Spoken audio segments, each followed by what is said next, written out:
Now, it's not just us YouTubers that have to come up with some exciting clickbait for attention.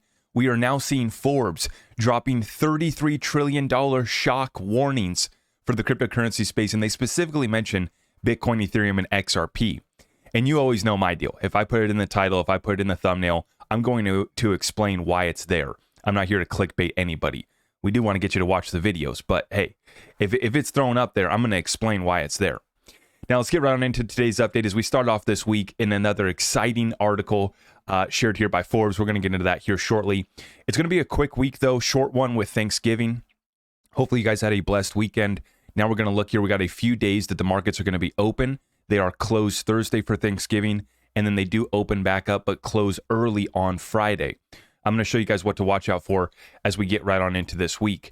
Now, we see here to start off, Bitcoin did clear out down below 37,000, back down to 36,700 this morning over the night. But we wake up here and we see that Bitcoin back up to about 37,300, Ethereum at 2,033, XRP at 61 cents. Take advantage of it while you can, while it's still under $1. Speaking of the dollar, the DXY index back down to 103. We'll be watching that one. And then I'm going to share with you guys later, we're going to be watching a bond auction, a 20-year bond auction that the U.S. government is going to be having today. It's going to be very interesting. We see that the 2-year and the 10-year have ticked back up slightly. Oil recovering from the lows that we went down to last week. Oil getting cleaned out, but quickly correcting back up. And then we saw that both silver and gold did rip, but they are starting off the week down, back down to 1973 for our gold and 2350 for our silver. Stocks starting off the week with some green candles. Nvidia, S&P 500, and Dow Jones back above 35,000. We'll be watching that closely. And the overall cryptocurrency market cap back at 1.389 trillion.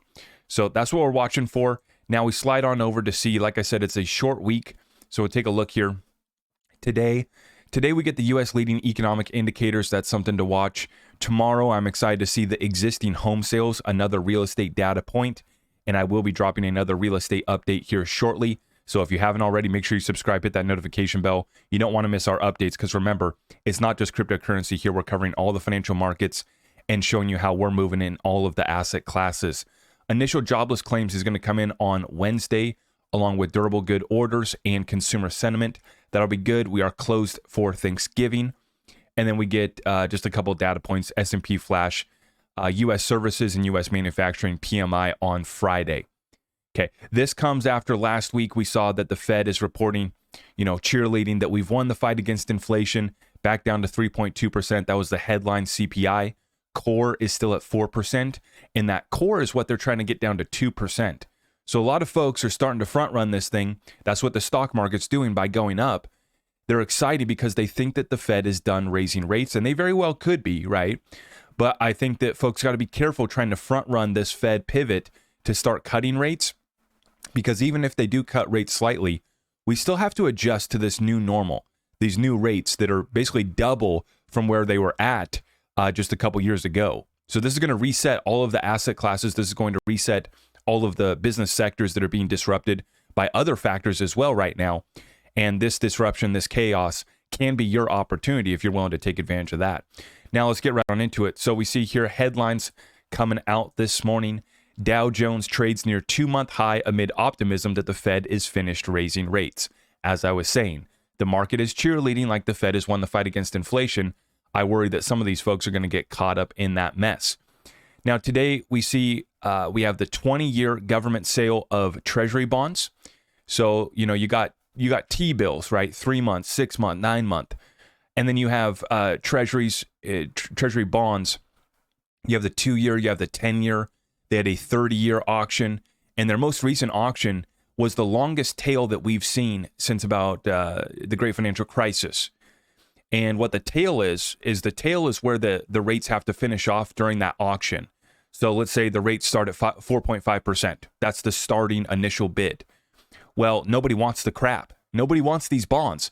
So what the tail is the distance between where that rate starts and where it ends up closing. So no buyers at 4.5, no buyers at 4.6, some buyers start to trickle in, and eventually they end up closing at 4.7 or whatever the deal may be. I'm just throwing out some numbers for example. That's what the tail is on a bond auction, and we just had our longest tail since the great financial crisis.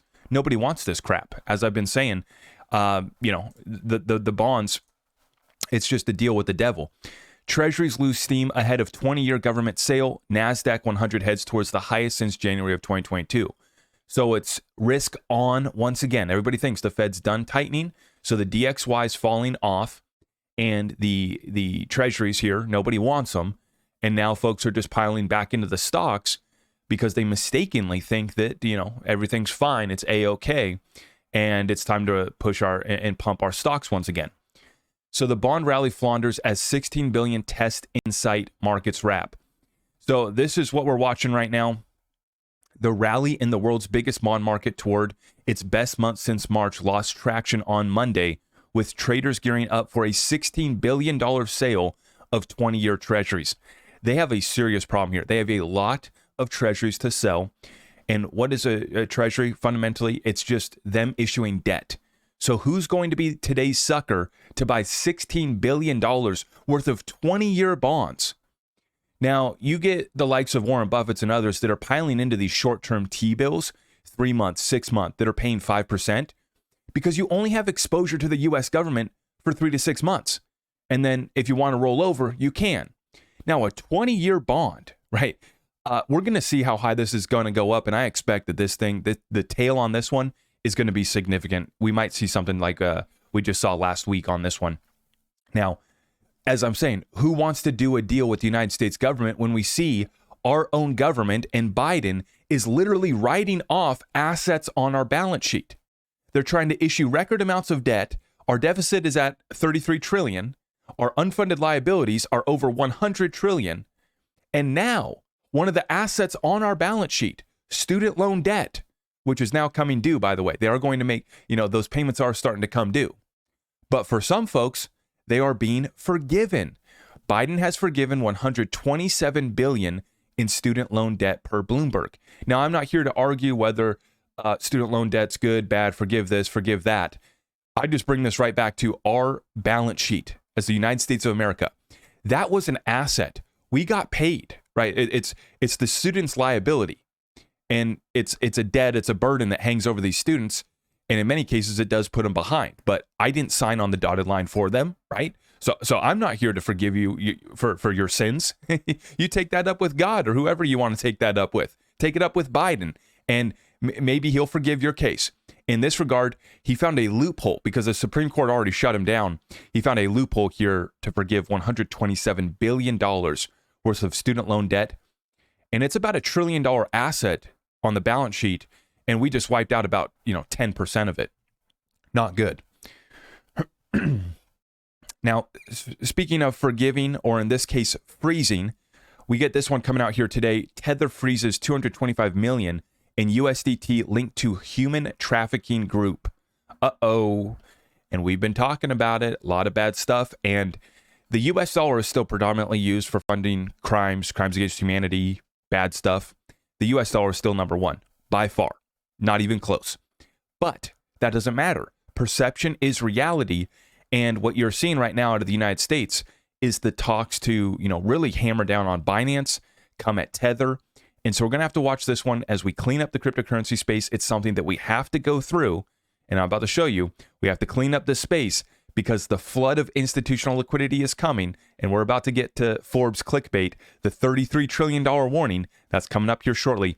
One more tweet to cover with you guys. This is a chart that I've been watching very closely, commodities to equity ratio. So Tavi Costa shares, although investors may perceive the increases in uranium and orange juice prices as unique market dynamics. Yeah, if you haven't seen that, right? The prices on some of these have just gone nuts. There's a chart for orange juice that tracks the price of it. It's gone absolutely nuts, along with uranium. And then remember last year, the nickel deal, where they had to shut down the entire London's metals exchange because the nickel just went absolutely insane. These moves are rather a manifestation of a broader commodity cycle taking shape. The oscillations between bull and bear markets in natural resource prices are fundamentally tied to the CapEx cycle in commodity businesses. To elaborate, Extended periods of excessive spending and capital misallocation are succeeded by challenging phases marked by limited capital access. In response, management teams adopt a conservative approach, leading to historically low capital spending and notable supply constraints. These periods present secular opportunities for investing in commodities, and we are likely experiencing the early stages of this setup. Let's take a look at this chart. Commodities to equity ratio, and you can see that the breakout has already started. This could be the next commodity supercycle, and I believe that it is. 2008 peak oil and global financial crisis, you see what happened here. Now the tech bubble popped right down here in 2000, and then we went up there, right? And then you see we peaked during the Gulf War and the savings and loan crisis in the 90s, right? And then we had the oil embargo and inflationary bust there in the 70s, and that was after the 1972 Nifty 50 stock bubble. And another point that we need to add there is back in 71, that's when Nixon took us off the gold standard. And then in 1973, 50 years ago to the day, October 6th, 1973 is when the Yom Kippur War launched. Well, fast forward 50 years to October 6, 2023, and we have Israel declaring war once again on Gaza. So how does this relate back to commodities? Well, it's setting us up for the next commodity supercycle bull run. So what have I picked up? And as I continue to say, it's very simple. Utility with no counterparty risk. And this is the commodity that I've chosen. And right now I'm looking at, right now I'm in the middle of researching and learning more about the mining companies, because you can get significant upside and kind of leverage the bet on commodities with some of these mining companies. But the problem is if you go back and you look during the 70s, there was years where these companies were just getting bled out. These mining companies were getting absolutely bled out. And then out of nowhere, gold did a 4X in 1 year. And then they all went nuts. And that's what I think that we're building up to right now. As you take a look at this chart, you can see we've already started to break out here, and we are well overdue. Well overdue. See, this commodities to equity ratio has been at an all-time low, right? This is not how it's supposed to be. And commodities are, like I've said, we're in the middle of a currency and a commodity war. These are the resources that the world actually needs, right? Now, I do think that the world does need some crypto. And I just find it hilarious that now we got Forbes here once again. And I think that they are literally recycling the same article, but they just keep raising the number. Because I remember just a few weeks ago, I dropped a video and it was the $17.7 trillion earthquake. I remember that was the word that they used. And the number was 17 trillion, right? So maybe you guys remember that headline. I dropped a video on it. So here I am today dropping another video, but this time Forbes has raised the bar. Now we've gone up to 33 trillion. So I retweeted this. Is Forbes just recycling essentially the same article and raising the dollar amount each time? First it was the $17 trillion earthquake. Now it's a $33 trillion shock. Fed inflation warning that US dollar collapse acceleration. $33.7 trillion shock Fed inflation warning makes the bullish case for Bitcoin, Ethereum, XRP, and crypto price surge. Billy Brambro. I don't know if Billy's the original editor that put this article together when it was 17 trillion. Now it's 33 trillion. But as I've been reporting, that's just a drop in the bucket on where this goes. And the beautiful thing that we get to extract from this article, why does this matter? Why are you bringing this up, Zach? Why did you put it in the title and the thumbnail? Because the big boys are showing their hand. That they're not just interested in this space, they're moving in with major investments. And I believe it's just a beautiful thing to see XRP in the headlines right alongside Bitcoin and Ethereum. And as I've been making the case in my most recent videos, XRP is ready to distinguish itself with legal clarity here in the United States of America and the additional utility that's coming to the XRPL that will distinguish it from the rest of the DeFi space that's kind of been in untrustworthy, decentralized Ponzi schemes that have been created on the Ethereum free pass Ponzi scheme. Now you get to take a look over here at clarity, professionalism, legitimate, in compliance. You get to know who your issuer is. And so I'm very excited for XRP to kind of come into the limelight here as we see that we have all of the ETF filings. We have Forbes writing articles like this. We have other mainstream outlets that are dropping clickbait as well in regards to crypto. And I never get too excited on the narratives, right? But the underpinning message is that they're coming in, and they're not coming in with just 17 trillion. They're not coming in with just 33 trillion. They're coming in with hundreds of trillions, and we literally have quadrillions of dollars to settle. And I believe that a lot of this is going to be moving over to DLT settlement, distributed ledger technology. XRP gets a piece. Does Bitcoin get a piece? Well, Bitcoin's already settled 100 trillion. So that stat in and of itself shows you that Forbes is kind of shortchanging, right? $17 trillion earthquake, $33 trillion shock. Bitcoin's already settled 100 trillion. And the fact that that crappy network, that piece of crap network that's not efficient, that's expensive, the average fee on Bitcoin's now up to $20 to send a payment. All that considered, they still just hit a milestone of $100 trillion of value settled. Now, you combine that with the institutional liquidity that's pouring into this space, we're going somewhere fun.